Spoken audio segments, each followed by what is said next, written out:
Okay, welcome back, everybody. Our next guest is Jason Wiens from University of Calgary. Jason, welcome very much. Welcome in the workshop, and the floor is yours. Well, thank you, Jan. Happy to be here. Thanks very much for inviting me. Thanks everyone for attending. So I'll be talking today about, the title of the talk is Using AI Responsibly, Avoiding Academic Misconduct as a Student. But I will say that I'm actually going to be talking more about sort of institutional, administrative, and sort of instructional strategies for helping students avoid misconduct, since that's the sort of perspective I bring to this topic. I'm the Associate Dean of Student Success in the Faculty of Arts at the University of Calgary, and I'm also a professor in the Department of English at the University of Calgary. And so I'll also be talking mostly about student experience in the faculty and arts disciplines, and from an instructional perspective, strategies I use to try and discourage irresponsible AI use in my own classrooms. But before I begin, and apologies if I know there's a few other colleagues here from the University of Calgary talking, but I would just like to acknowledge that the University of Calgary, where I work, is located in the heart of Southern Alberta, and I acknowledge and pay tribute to the traditional territories of the peoples of Treaty 7, which include the Blackfoot Confederacy, comprised of the Siksika, the Piikani, and the Kainai First Nations, the Tsuut'ina First Nation, and the Stoney Nakoda, including the Chiniki, Bearspaw, and Goodstoney First Nations. The City of Calgary is also home to the Métis Nation of Alberta, Districts 5 and 6. And again, you may hear this from the others that are colleagues with me at the University of Calgary, right? So just to give you a sort of overview of the units in the Faculty of Arts in which I'm the Associate Dean, Student Success. And I should actually, I guess, make clear that part of my portfolio as the Associate Dean Student Success in the Faculty of Arts is meeting with students who've been accused of academic misconduct, having a conversation with them, examining the evidence provided by the instructor, and making a ruling. And then usually also determining what the sanctions will be, or the outcome of that particular case, unless the student in question is from a different faculty in the university. So the Faculty of Arts at the University of Calgary is the largest faculty. We have over 8,000 students in our programs, and we also teach students from across the university. In my experience, most of the students I do meet with who've been accused of academic misconduct are coming from the Faculty of Arts, but they may also come from some of the other larger faculties on campus, students who are taking courses in our faculty, such as the Faculty of Science, the Faculty of Engineering, and the Faculty of Business. So we have 14 units in the Faculty of Arts, and I've sort of divided things here. On the left-hand side, we have mostly sort of social sciences disciplines, and then on the right-hand side, we have the humanities, and then the more sort of creative disciplines towards the bottom. And I would just say, generally speaking, in my experience, because the disciplines in the humanities, English, philosophy, history, classics, and so on, are more writing-based, and they are ones where learning outcomes tend to be improved reading and writing abilities. Those tend to be the disciplines where I am seeing more academic misconduct cases. But that's not to say that you don't see misconduct cases in the other disciplines. Certainly, political science has plenty of essays where students will, essay assignments where students will have used ChatGPT or generative AI. And I've also met with students in geography who've used generative AI to complete assignments that are more experiential, such as walking around neighborhoods, or just sort of considering urban space, for example, or students who've also used generative AI to complete assignments in anthropology and archaeology, including a sort of lab report from a sort of field trip to an indigenous archaeological site nearby.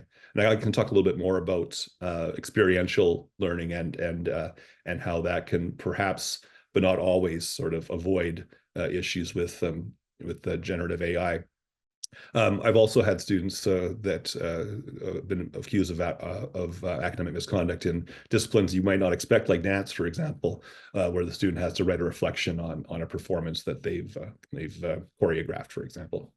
And just, I'm not going to provide specific data in a public forum, but just I can speak more broadly about the recent experiences of academic misconduct since ChatGPT became available widespread in November of 22, and I'll just speak to this past year.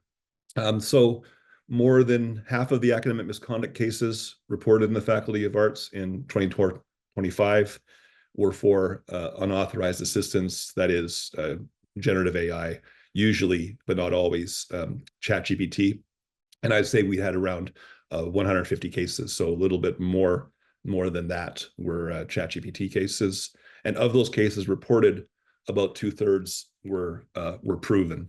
And I can also say that I would say in comparison with, say, collaboration on exams or more conventional forms of plagiarism, that proving generative AI use, ChatGPT use, is generally speaking a little more challenging than those other more traditional types of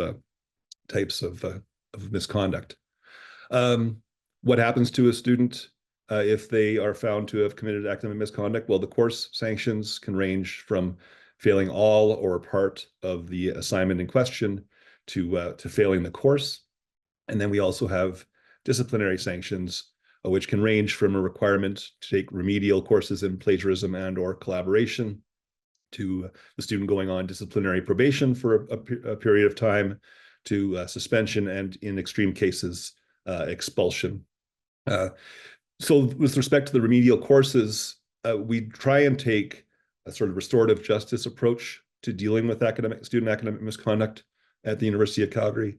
So typically, unless the case is egregious, a first case, we would ask the student to, in addition to a course sanction, to take these sort of free online workshops offered through our Student Success Center on avoiding plagiarism and understanding citation practices and what is acceptable levels of collaboration and so on. And then generally speaking, sanctions typically reflect the severity of the case and if there are prior cases on a student's file. So usually the sanctions escalate if a student has multiple cases. But there are occasions where a first case, if it's particularly egregious, could face more severe sanctions right away. If it's clear that there was a clear intent to cheat or to deceive.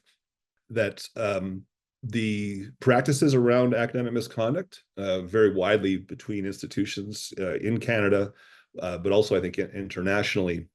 I was doing some archival research in the United Kingdom last year, met a couple of colleagues who teach at British universities. I won't say which universities, and we got talking about how our various institutions are dealing with the rise in student use of generative AI to cheat.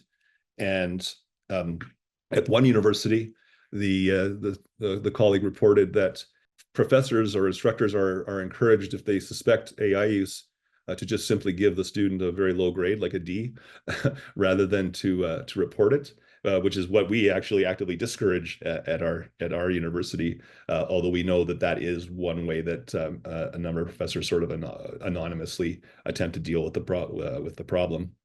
And in the case of the other colleague I spoke to at their university, if a student is found to have committed academic misconduct through the use of artificial intelligence, that student is immediately expelled, which seems to me to be especially sort of draconian in my view. We'd like to try and give students the opportunity to learn from the experience. But just to say that this is our particular way of addressing the issue, but it's not certainly not consistent across all institutions. And I'd be curious to hear from the participants here what happens at your university if students are suspected of academic misconduct. So what are the sort of negative impacts of academic misconduct involving generative AI specifically that I've observed, at least in this role? First of all, on faculty, that is both administrators, those in say associate dean positions or associate head positions, and on instructors, increased workload. So one reason I think, as I mentioned, why an instructor may decide to just, if they suspect generative AI, they may decide just to give the student a low grade, is that it requires a lot of work to document and prove the misconduct. And so they may just decide, I'll give the student a low grade. And if the student decides to appeal, that invites further scrutiny and so on, and I'll deal with it then, right? But we're very cognizant, of course, of increased workload across the institution. And I'm not sure how we're going to address that, because it's too much work for, say, an associate dean to take on, and not to mention an associate dean doesn't have the disciplinary knowledge across the faculty to document the misconduct. So it kind of necessarily falls to the instructor who has the disciplinary knowledge and who, of course, designed the assignment to document the misconduct. So it's just it's a increased workload, generally speaking, for faculty members is an issue, and this is contributing to it. Another, I think, negative impact of what we see emerging with generative AI and its misuse is it tends to lead to negative assumptions about students in general, which leads to a kind of climate of surveillance, right? The assumption that students are going to be cheating. And I really think that we need to all bear in mind that most students attending post-secondary education are there to learn and are not trying to game the system, right? So just because you have a minority of students, right, that may be doing this, you don't want that to lead to a situation where you are making negative assumptions, right, about all the students in the class, and sort of designing your course and your assessments with sort of surveillance in mind. And also there's that sort of temptation, again, to move away from qualitative assessments, that is, take-home essay, those are the classic sort of assessment in my discipline, to timed and vigilated quantitative assessments where students are present, they can be observed, and the assumption is that AI use is therefore impossible. Now that may be fine, right? Many disciplines tend to use the latter, timed and vigilated quantitative assessments. The social sciences, for example, especially the early years with very large sections, will generally measure student progress and knowledge through quantitative assessments, i.e. In-person exams.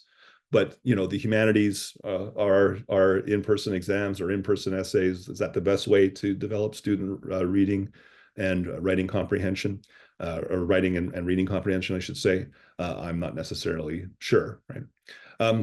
The negative impacts, of course, of academic misconduct involving generative AI on students. Well, if a student is caught for academic misconduct using generative AI, they face course and disciplinary sanctions, which I've outlined here. But also, let's say they aren't caught. Well, then you have a case where students are passing assignments and by extension courses without actually meeting learning objectives, and then they may run into difficulties further down the line in their program. For example, if they haven't actually met the bar, so to speak, of a previous course, which is a prerequisite for a later course, for example. The student could, of course, become dependent. That should be, sorry, become dependent, not depending, to become dependent on generative AI tools. And we may say, well, in the future, in the workplace of the future, AI will be increasingly used. And so if they become dependent on that means they're literate and they're capable of using these tools effectively. And maybe that's a good thing. I don't necessarily know if that's the case, but it's a conversation I think worth having. And I just think, generally speaking, if there is this perception that an assignment and a course can be completed without actually doing the work, that leads to increasingly cynical attitudes towards education on the part of our students, which is already, I think, in some ways a problem with the increasing cost of post-secondary education, and how that sort of situates students as consumers rather than as traditional learners. So how do we generally prove AI-related academic misconduct cases. I mentioned they're a little bit more difficult to prove than traditional plagiarism. And traditional plagiarism, you have a source that the instructor can locate that has not been cited, and that's a pretty open and shut case, for example. But as we know with generative AI, it's not the same sort. You can't necessarily locate that source. But here's how we do typically prove these cases. And as I mentioned, we usually prove about 2/3 of the cases that are brought to the faculty for investigation. So the AI model may generate or invent non-factual information or details from course readings. So taking my discipline of English literature, you ask the student to write about a novel, let's say Wuthering Heights, and the student that has ChatGPT generate the essay, or at least part of the essay, and the essay has all sorts of characters that don't exist, or events that don't happen, or details that aren't actually in the text. And so it's actually, at this point, I think in a discipline like mine, it's actually easier to detect cheating through generative AI than through traditional plagiarism. I mean, students have been writing essays without reading the text for decades, right? There's been summaries of novels or plays online. There's entire essays available online, and generally speaking, those, even if they aren't great quality, these sites tend to get the basic details of these texts correct. But generative AI, as we know, will just sort of make things up, right? And so that becomes actually easier at this stage of the model's evolution for us to detect. Another way that we'll sort of prove the use of generative AI is that it generates false references, right? If it's asking you, if the assignment requires students to provide references, critical sources, it will make up sources which don't actually exist, which are fairly simple to prove, especially if and detect, especially if the professor is teaching a course in their field, where they generally know the academic or scholarly literature out there. Another way that it's proven, several students in the course feed the same prompt into the AI model, and it generates responses that use similar phrasing, structure, and arguments. And so in one case, for example, last year in an English course, we had students were writing about one particular poem. 8 of them put the poem into the AI model, I think ChatGPT, and it generated essays that were not identical, but which basically followed the exact same structure, used the same phrasing, pointed to the same examples from the poem in question. And so we were able to have a conversation with the students to say, did you collaborate with other students in this? And they said, and it looks like you're using a source which you're not citing here because other students are saying the same things and they're not using that source. And so usually that leads to a supported case for misconduct, which is not appealable. Sometimes, not always, and certainly, well, in minority of cases, I'd say students admit to it during a meeting with the associate dean.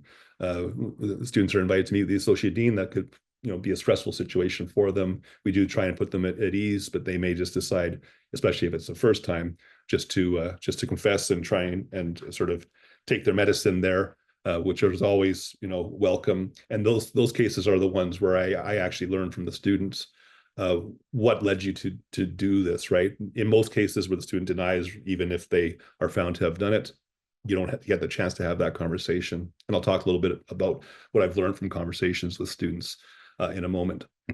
Sometimes other students in the course will report it if they're working on a collaborative project, for example, and they know that one of the students in the class has, or they assume or can tell that another student working on the collaborative project has generated their contribution to the project through generative AI. And one thing I would note, and I see this increasingly, and this is partly instructors dealing with the workload issue. While instructors often submit AI detector results to support allegations of AI use, at this point, we do not use these results to support academic misconduct cases at the University of Calgary, but I assume that some institutions do. Now, I would say that these AI detectors that are available online are actually pretty good in my experience. I took a conference paper, for example, that I wrote and and put it through one of these AI detectors and didn't show any evidence of AI use. And then I took some cases where it was quite clear, or the student had admitted to using AI, and it will show it was 100%.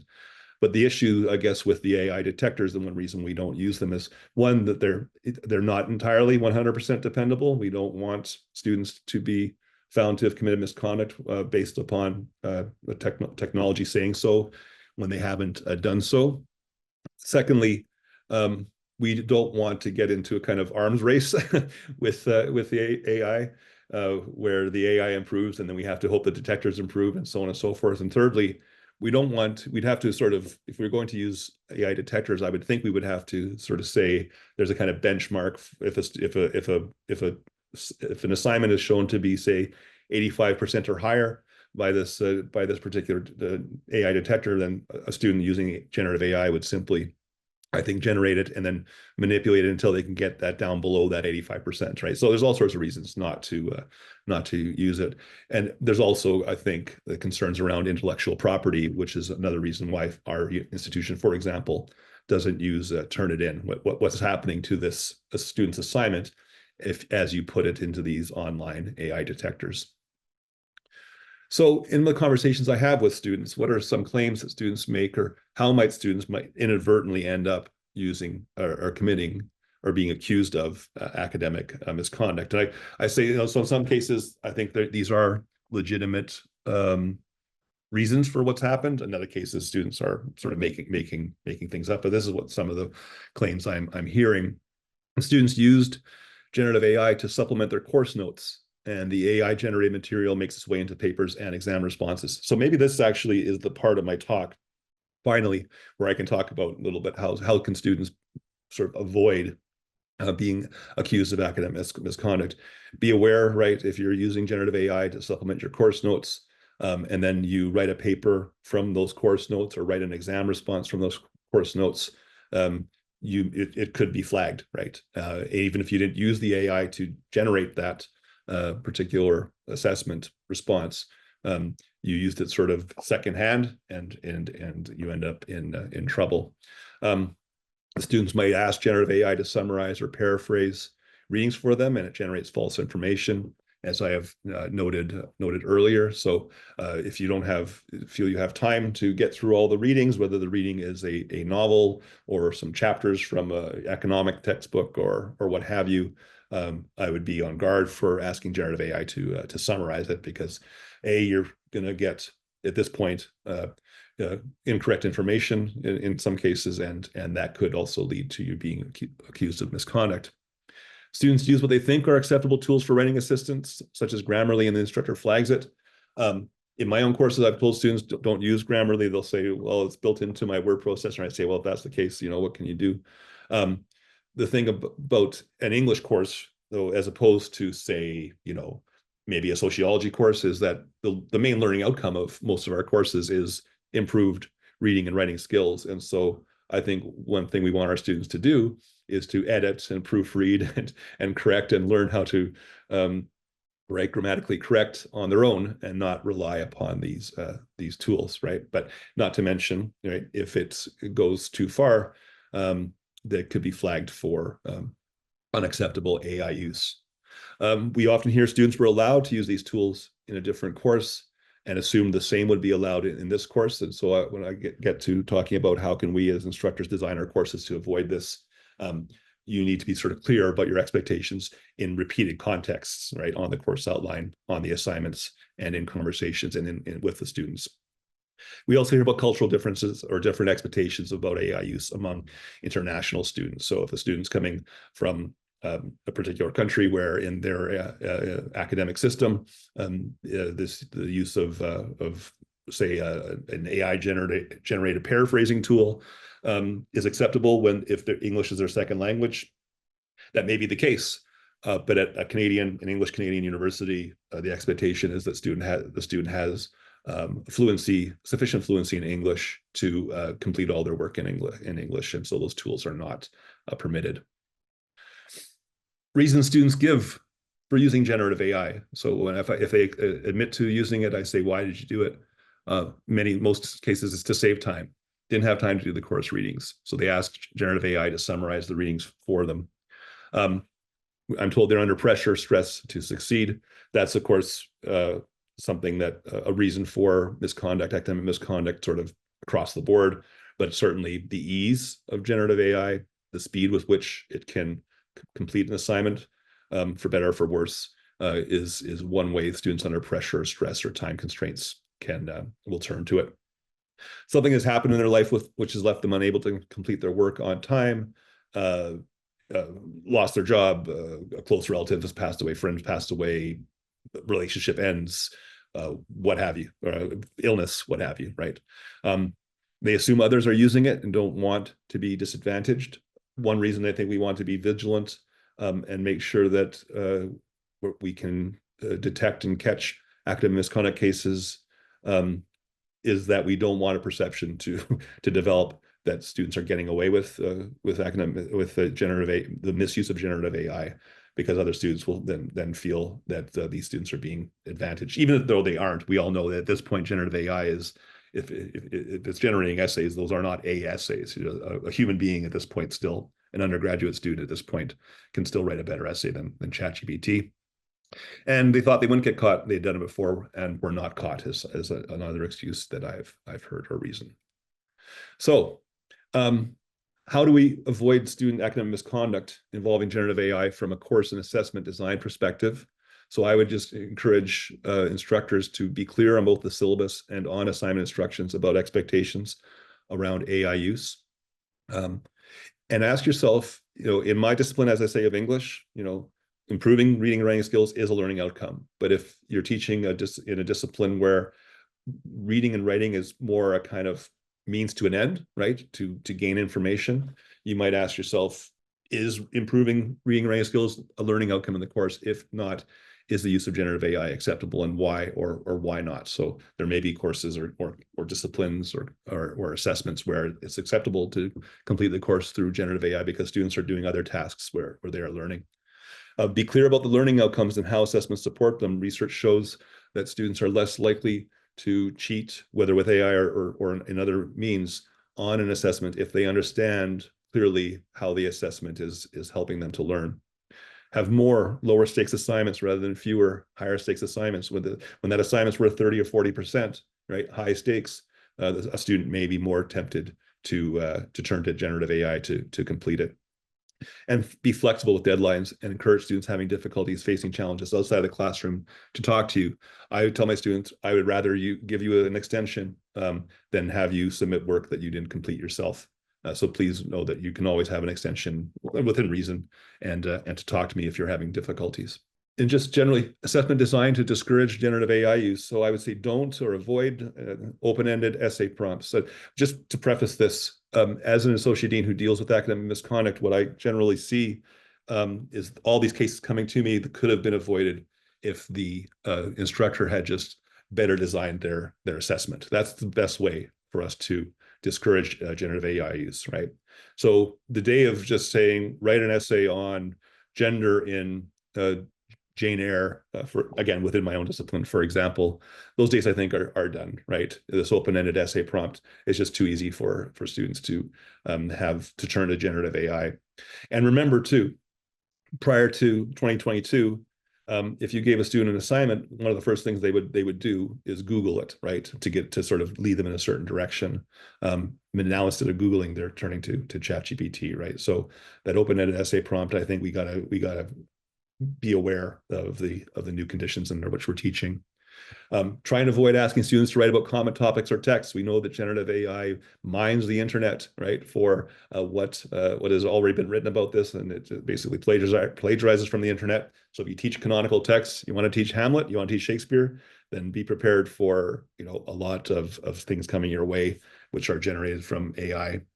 And try and avoid asking students to just reproduce knowledge from lectures or readings. Really, the suggestions for assessment designed to discourage generative AI use are just general good pedagogical practices, right? So instead, try and include formative laddered assessments. Have students submit preparatory work for a final assessment in different stages, so you can observe this along the way. they're submitting work that's lower stakes, so less likely to turn to generative AI, and you can sort of monitor that as they're developing their work.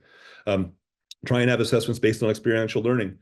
Generative AI at this point cannot go into an archive and look at manuscripts. It cannot go out into the street and observe things. It can't do these things yet. It might be able to pretend it did. And believe me, I've seen assessments where students have submitted where they've used generative AI to pretend that they've done something. But by and large, if you're asking students to do things physically rather than just work in a purely digital environment, then the use of generative AI can be frustrated. Personal reflection assignments ask students to reflect upon how they personally feel about something. They may still use generative AI for that, but it becomes a little more challenging. Have assignments on less common topics or text. This is one perhaps positive outcome of the rise of ChatGPT. It's forcing us to teach works by lesser known writers, in the humanities, for example. And finally, and I think this is the best piece of advice I could give, is design assignments which apply knowledge rather than reproduce it, right? So to test if a student understands a principle, get them to apply it to a particular problem, and that becomes less likely to be helped by generative AI. So finally, and getting to, I guess, what my talk was really supposed to be about, which is how to avoid misconduct from a student's perspective. When you're in a course, be clear on expectations around generative AI use in each course and on each assignment. The professor should provide details in the course outline or in the assignment description or guidelines, but also ask the professor if you're not clear. Organization and time management. Begin assignments well ahead of time so there will be less temptation to use AI tools. If it's the night before and you don't have time to write this 20-page paper, you're going to be tempted to do that. So again, organization and time management, a general suggestion to all students, of course. And finally, don't use generative AI tools to complete assignments unless they are required by the assignments, right? So I think I've probably gone over my time here, and I apologize for that. So thank you, and I'm happy to take questions. And you can also contact me at jlwiens@ucalgary.ca. Thank you very much. Let's now have a couple of minutes of discussion round. And before you do, I might start myself. I have two questions. One is a little bit complex, and you've covered most of it already, but still, initially, when speaking about the challenges, you mentioned that there's the time requirements on the faculty have, AI has been taxing on the faculty when it comes to, time spent on assignments. But at the same time, the remedies or the adjustments required on the side of the faculty are do more granular assignments, spend more time with each and every student. So how do we square this? Are there any, is there any best practice that you have seen around being cognizant of this problem? Yeah, and I should have mentioned that during. I'm glad you raised that question, because that's something I should have said. Is that if the problem is creating more workload because we have to monitor this and document it. If the solution is, as I say, few or more assignments for lower stakes and giving personal time to the student, either way you turn, as you say, it's workload issues. So I don't know what the situation is like in Czechia or in Europe in general, but our class sizes continue to increase, right? So that's not necessarily a solution. I would say that if institutions are serious about combating AI AI misuse in order to protect the integrity of their degrees, then they have to put more resources into teaching. And if that doesn't mean hiring more professors and reducing class sizes, it has to mean providing more supports in the form of, say, teaching assistants in large sections to try and address this issue. And perhaps one thing you might think about doing at, say, the faculty level is have sort of a group of, say, centralized student assistants who could, in the case of a professor that is suspecting misconduct in their course, move in to sort of assist that instructor with documentation. Although you still run into that problem, of course, of the lack of disciplinary knowledge or understanding of the assignment design. Perhaps also, I didn't talk about the ways in which generative AI can save us some work in assessments. I've never used generative AI yet to assess student work. but maybe those days are coming, and maybe that there is also a way that if we can reduce our workload in other areas through the assistance of generative AI, that can give us the time to bring that sort of human attention to these other areas. Does those seem like reasonable solutions? That seems very optimistic, doesn't it? Like decreasing workload. Yeah, I'm looking forward these days. Do you think, to be my second question, until we get more support and more teaching assistants, do you see paper and pen assignments coming back, or is it too late and people and the times have changed and you know? No. I think we'll see more in class assessments.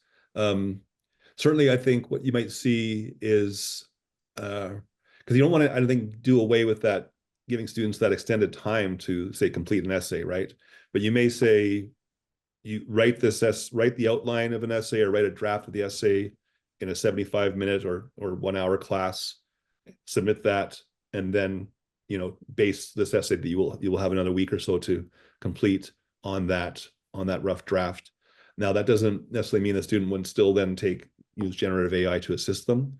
But again, I think once they're sort of involved in these tasks, then the incentive to turn to other to these tools is lessened. So yes, I do think there'll be more in class assessments, and I don't think that time has passed. I mean, that itself raises problems, because one thing that you say has that time passed, I think the quality of student handwriting has probably gone down from what it would have been in, say, the 1990s when I began, or when I was a student myself, right? So you're going to be looking at handwriting, if that's in fact what's happening, that may be very difficult to read. We have computer labs. I've had students complete written assignments in computer labs where the internet is turned off. But of course, if every instructor on campus wants to do that, my university at least would not have the resources for that. But yeah, I think that we will see more, and maybe that's okay. As I said, nothing wrong with going back to quantitative timed assessments if that still meets the learning objectives, right? But if you're sort of throwing the baby out with the bathwater and you're turning to timed assessments, say multiple choice tests in an English course and no essays, are you still meeting the learning objectives of that class, or are they learning something different than they would have in an earlier iteration of that class, right? And on that note, we talked earlier today about challenges with AI, not only on the field of academic misconduct and academic integrity, but also on how this changes the foundational skills in the first place, right? Yeah. And in your view, in the hindsight of 2 years, of ChatGPT, do you see the future elsewhere than you might have saw it 3 years ago, 4 years ago, in terms of what we teach in the first place? I think it's discipline specific, right? I think that I would think that in my discipline of English, or in say literature, whatever language we're talking about, the outcomes are always going to be that you want students to improve their reading and writing skills. But if we're talking about, say, disciplines, whether in the social sciences or the sciences, we're writing a lab report, for example, the writing there is more of a sort of tool, right, for completing a different, or communicating knowledge that's gained in a different way, then maybe that will be maybe the responsible use of generative AI might be the future in those disciplines, right? I also think, again, regardless of what discipline we're talking about, that we all have a responsibility to teach AI literacy. Now, I say that to my colleagues, and a lot of them will scoff and say that, like, well, again, workload, you're giving us more responsibilities now in terms of what are the outcomes of our programs here. But if the students are entering a world where they will be encountering these tools in their everyday lives or in their workplaces, I guess more immediately importantly, then understanding how to use them responsibly and ethically is a kind of outcome even in the humanities disciplines. So yeah, I think in a way, I mean, it's been a couple of years now. In a way, as the tools become more widespread, the human ability to read and write and make judgments might become even more important, right? That maybe in some ways the skills that the humanities teach, far from being obsolete, will become all the more important, right? In terms of assessing writing generated by AI, to see whether it's the arguments it's making or the information it's communicating is clear or logical or what have you. So. Okay, Jason, thank you very much. Thank you for joining us today. And I wish you best of luck and good rest of the day in Calgary. Thank you very much. I'm just looking at what